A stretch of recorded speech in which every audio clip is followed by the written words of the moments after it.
I have a winner mentality, being able to go and practice and want to win every drill, want to do everything at perfection. I'm kind of perfectionist, so. Angel Reese shocks fans with Caitlin Clark takedown plan exposed by ESPN.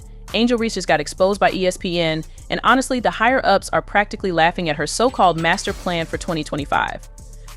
Let's get one thing straight, Reese's audacity to think she can outsmart or outshine Caitlin Clark is pure comedy gold.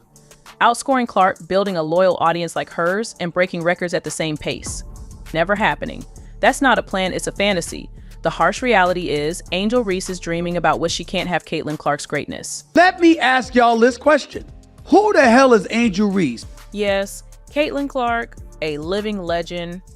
As if Clark is going to be dethroned by someone who's been more focused on sideline drama and faking injuries. And let's not forget Angel's endless, whiny rants about less than ideal salaries. Angel Reese is a wonderful player, but she does not compare to what and who Caitlin Clark is when she's on the basketball floor. Plain and simple. Now, with this bold proclamation, Angel Reese has officially crossed into delusional territory. It's honestly laughable. How does Angel Reese even think she has what it takes to surpass Caitlin Clark? Clark is out there making history every season, while Reese's biggest accomplishment so far seems to be making a mockery of herself. But hey, maybe she's gunning for an award and being pathetic. It sure looks that way. Before Reese starts running her mouth about taking over the WNBA, she might want to take a long, hard look at her reputation. Changing coaches won't make her the highlight reel material she dreams of. What she really needs is a serious attitude adjustment. And look, Angel Reese, there's nothing that she does where you go, did you see her? I feel like so much has happened over the course of last year, from when I started my last college season and not knowing if that would actually be my last season, whether I was deciding to come back to college or turn pro, and now sitting here like I'm done with my first professional season and so much has happened. That's not just bad optics, it's bad math. But apparently the WNBA is too busy patting itself on the back for incremental growth to notice. The league is playing a dangerous game. If they don't adapt, they risk losing not just Clark, but the entire momentum she's created. Players like her aren't a dime a dozen, they're once-in-a-generation talents who can redefine a sport. If the WNBA doesn't figure out a way to pay her what she's worth, or at least close to it, don't be surprised if other leagues or opportunities come calling. And when that happens, the WNBA will have no one to blame but itself. Caitlin Clark, the rookie, drops a bombshell after making $10 million off the court. The basketball phenom, who's making less than the cost of a decent SUV in her first year on the court, has turned her modest paycheck into a PR goldmine. While others are sweating over their 9-to-5 grind, Caitlin is cashing six-figure checks just to show up and talk. And get this, some brands are willing to fork over more than the price of a house and fly her across the country just to have her grace their stage, while the WNBA throws her peanuts. Caitlin Clark has turned her off-the-court presence into a financial empire, stacking up $10 million in the process. Yes, that's right, the rookie everyone felt sorry for has more zeros in her bank account than some seasoned NBA veterans. For anyone questioning the Caitlin Clark effect, we now have people wanting to watch golf because of her. We saw the kind of offer that Ice Cube made to Caitlin to play in the Big Three. That is $5 million to play 3 months. But wait, there's more. Caitlin Clark isn't just cashing in, she's rewriting the rules of sports marketing. While the WNBA stands on the sidelines scratching its head, Caitlin's got visibility, platform, and influence, and she's using every bit of it to outmaneuver her critics and competitors. Strap in, because Caitlin Clark just changed the game, and not everyone's happy about it. Higher than the NBA. So I was like, oh, what's she gonna get paid? Because finally, you can get a real paycheck. And then I saw it, and I was like, this can't be right, because this is what it is. In the first year, Caitlin Clark will earn $76,535. The brilliance lies in Caitlin Clark's ability to flip the script. She saw the WNBA not as the final destination, but as a launch pad. That poultry paycheck? It's a calculated trade-off for the exposure the league provides. Millions tune in to watch her every move, and those eyeballs translate into something much more valuable than a game day check brand power. The real money isn't in the rebounds or the three-pointers, it's in what she represents. Companies, both big and small, are lining up to associate their names with hers. And I'm so happy for her to get the $28 flipping million.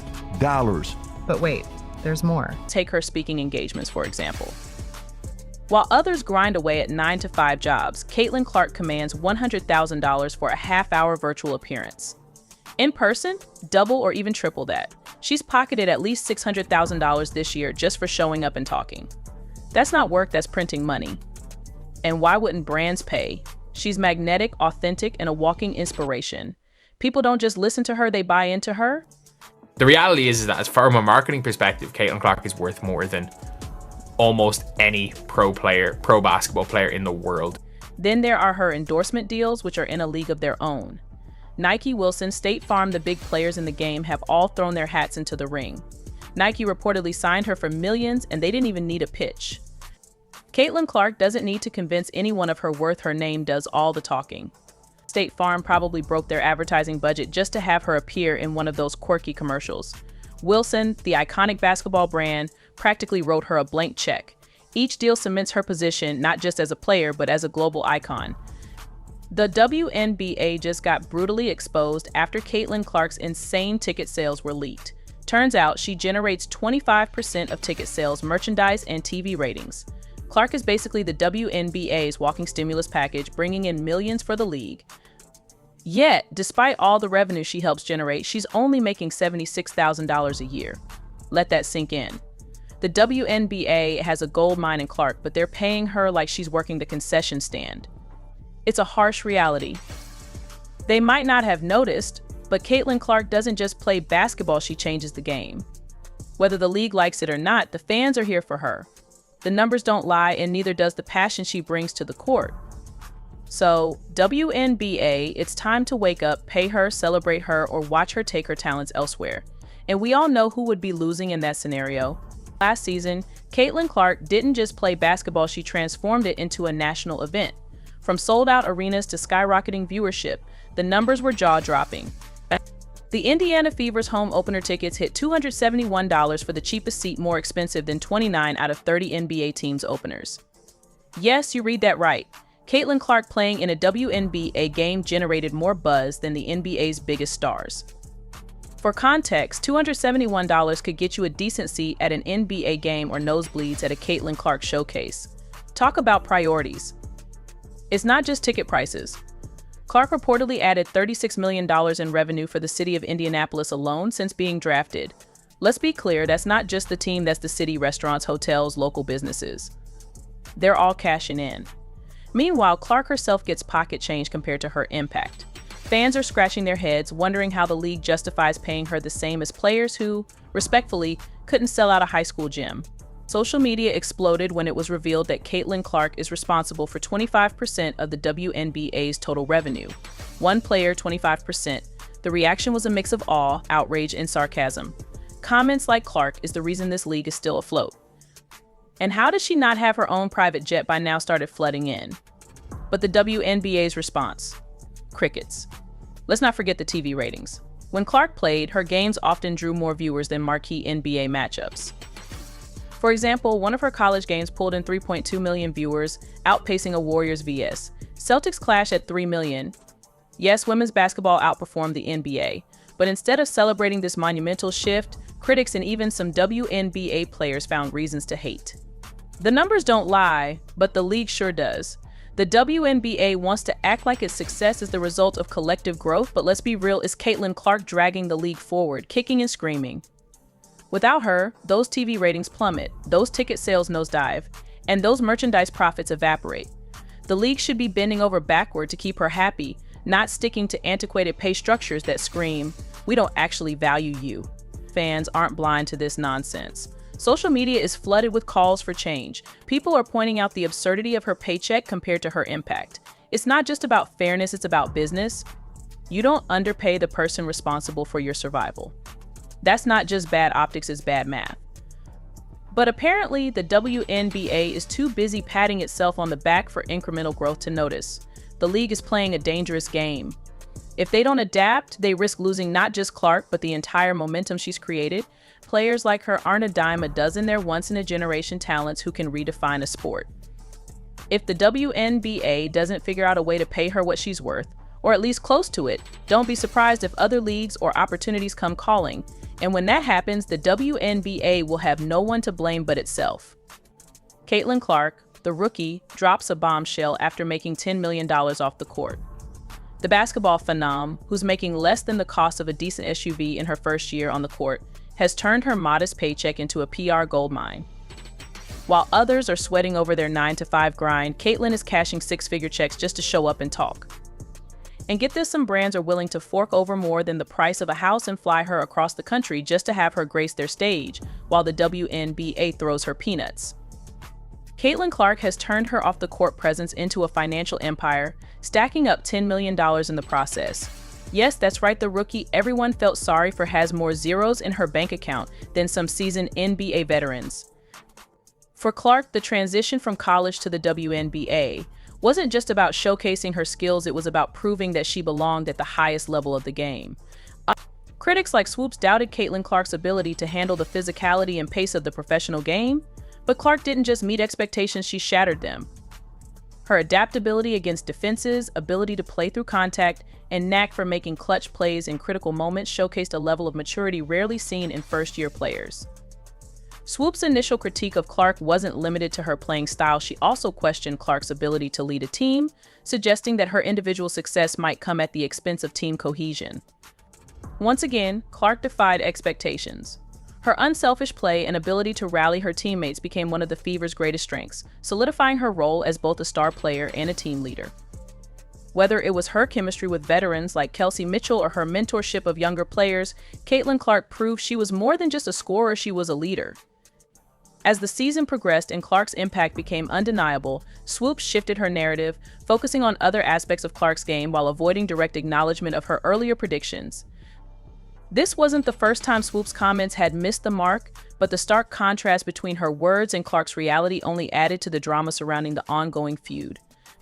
Clark's rookie campaign wasn't just a personal triumph, it was a pivotal moment for the Indiana Fever. After years of struggling to find an identity, the team finally had a star who could carry them into a new era. Her hunger to improve, combined with her relentless work ethic, made her a natural fit for White's vision. Caitlin isn't just a great player, she's a cornerstone for the future, White emphasized, cementing her importance to the team's future success. Stephanie White's tenure as the Indiana Fever head coach came with lofty expectations. After years of underperformance, the franchise needed more than just a tactical overhaul, they needed a cultural reset. From day one, White made it clear that her focus extended beyond X's and O's. She wanted to create a winning mentality, build trust within the locker room, and establish a team-first ethos. This philosophy became even more critical in the wake of Sheryl Swoopes' pointed criticisms of the Fever's organization. Swoopes painted a picture of discord, suggesting that players were unhappy and eager to leave. Her claims included sharp critiques of the Fever's management and coaching approach, alleging that the team failed to recognize talent and foster loyalty. Caitlin's hunger to improve is unmatched, White shared. She's not just looking to score points, she's looking to make everyone around her better. White also made it a priority to integrate Clark into the team's existing structure without alienating veteran players like Kelsey Mitchell. Swoops had criticized the Fever for their handling of Mitchell, an unrestricted free agent who had just come off a stellar season. White, however, was quick to highlight Mitchell's significance to the team's success, emphasizing her role in the team's continued growth and stability. Ensuring that Mitchell's contributions were both recognized and celebrated, White's balanced approach helped to dispel any notion of favoritism and reinforce the team's unity beyond individual relationships. She also addressed broader organizational changes that were essential for the Fever's resurgence. White implemented more rigorous training sessions, introduced analytics-driven game plans, and prioritized mental conditioning to prepare players for high-pressure situations. These measures paid off as the Fever not only improved their win-loss record, but also displayed a newfound resilience in close games. Swoop's narrative of a fractured locker room couldn't have been further from the truth. Players often spoke about the familial atmosphere within the team, describing group outings, post-practice bonding sessions, and a shared determination to succeed. White's emphasis on accountability was key to this dynamic. She encouraged players to take ownership of their mistakes while also celebrating their achievements, fostering a culture of continuous improvement. As White worked to rebuild the Fever's image, she didn't shy away from addressing Swoop's remarks head-on. In a candid interview, she called out the inaccuracies in Swoop's statements, urging critics to look at the evidence rather than relying on hearsay. "Our players are proud to be part of this team," White asserted. "The work ethic, the chemistry, the hunger to win, it's all here. Anyone claiming otherwise hasn't been paying attention." Perhaps the most telling moment came when White discussed the team's future. Her vision extended far beyond a single championship. She spoke passionately about building a dynasty with Clark, Mitchell, and the rest of the Fever's core. Leading the charge, White explained, "This isn't just about winning now, it's about creating a legacy that lasts." In the face of criticism and doubt, White's unwavering belief in her team was a driving force behind their resurgence. Her ability to navigate the challenges of rebuilding a franchise while countering external negativity demonstrated her strength as a leader. By setting the record straight and focusing on what truly mattered, White not only silenced her detractors but also laid the foundation for a brighter future for the Indiana Fever. When Caitlin Clark entered the WNBA as a highly anticipated rookie, the expectations were sky high.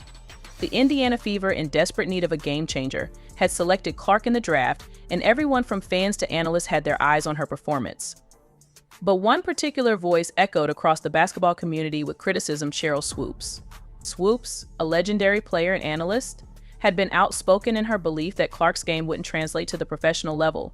She doubted that Clark's style would succeed in the WNBA and suggested that the transition would be more difficult than many anticipated. But Caitlin Clark wasn't just any rookie, she was a force of nature, an unparalleled talent who had already redefined college basketball with her incredible scoring, playmaking, and leadership at Iowa. So her ability to make plays from anywhere on the court was undeniable. When Clark made the leap to the WNBA, she quickly proved that the skeptics, including Swoopes, were wrong. Clark's rookie season with the Fever was nothing short of spectacular. In her first year, Caitlin Clark averaged 19.2 points, 5.7 rebounds, and 8.4 assists per game, solidifying her place as one of the brightest stars in the league. Not only did she dominate offensively, but her versatility made her an invaluable asset on defense as well. Clark's immediate impact on the Fever was undeniable, and she didn't just play the game, she changed it. She took on the role of a leader, not only by putting up impressive stats, but also by elevating the performance of her teammates around her. This was a stark contrast to Swoopes' early predictions. When Clark entered the league, many believed that her style of play, more individualistic and reliant on her scoring ability, wouldn't mesh well with the WNBA's team-oriented structure. Swoopes, with her wealth of experience and success in the league, expressed doubts about whether Clark could adapt her high-volume, high-scoring game to the professional level, but Clark quickly silenced those concerns with her all-around game and leadership on and off the court. Caitlin Clark did more than just adapt to the professional stage, she thrived. Her rookie success was evident in her ability to contribute to every aspect of the game. She became the catalyst for the Fever's offense, setting the tone for the entire team. Her court vision and playmaking were exceptional, and her leadership on the floor helped guide the team to their first playoff appearance since 2016. While her numbers were staggering, it was her ability to make her teammates better that truly set her apart, showing that her impact went beyond individual achievement. Caitlin Clark's leadership qualities were evident from the start, and Stephanie White, the Fever's head coach, quickly recognized that Clark was capable of much more than just scoring points. White's belief in Clark's potential grew as the season progressed. The coach played an active role in shaping Clark's development, focusing on refining her skills and expanding her basketball IQ. White worked with Clark to improve her efficiency on the floor, particularly in decision-making and maximizing her impact on both ends of the court. As the season unfolded, Clark's confidence and maturity grew, solidifying her undeniable impact on the Fever. Caitlin Clark was named Rookie of the Year and made the All-WNBA First Team, achievements that cemented her place as one of the league's top players. Even more impressive, however, was how Clark handled the pressure and criticism from voices like Sheryl Swoopes. Rather than getting distracted by negativity, Clark let her play speak for itself. Stephanie White, who coached Clark closely throughout the season, praised her for her resilience and drive. Caitlin's not just focused on being great herself, she's focused on helping this team succeed. White said in interviews, "Her growth as a leader has been incredible, and I'm excited to see how she continues to evolve as the Fever moved into the postseason." Clark's leadership was on full display throughout the season. She wasn't just a scorer, she was a floor general, a player who could make the right decision at the right moment. Her ability to facilitate the offense and set up teammates for success made her invaluable to the team's playoff run. While Swoopes may have underestimated Clark's ability to thrive in the WNBA, it was clear the rookie was more than ready for the challenge. In the end, Swoopes' criticism of Clark seemed misguided. Not only did Clark's game translate seamlessly to the WNBA, but she also became the centerpiece of the Fever's future success. Her growth from college star to professional leader was a testament to her work ethic, basketball IQ, and unrelenting desire to be the best. The contrast between Swoop's early predictions and Clark's actual performance couldn't have been more pronounced. Where Swoop saw limitations, Clark saw opportunities. Where others questioned her ability to adjust, Clark proved them wrong time and time again. With each passing game, Caitlin Clark continued to silence her doubters, including Cheryl Swoops. Her journey in the WNBA became a victory, not only for herself, but also for the entire Indiana Fever franchise. It demonstrated that with the right leadership, talent, and work ethic, anything is possible. Stephanie White's sharp rebuttal serves as a powerful reminder that facts matter and leadership is grounded in truth. With Clark proving her doubters wrong and the Fever steadily improving, the future is undoubtedly bright for the team. This clash between WNBA icons highlights the power of resilience and growth. What's your take on this dynamic? Let us know in the comments below. If you enjoyed this breakdown, don't forget to like, share, and subscribe for more in-depth sports content. Stay tuned for part 2, where we'll unpack more of White's statements and explore how the Fever are making waves in the league this season.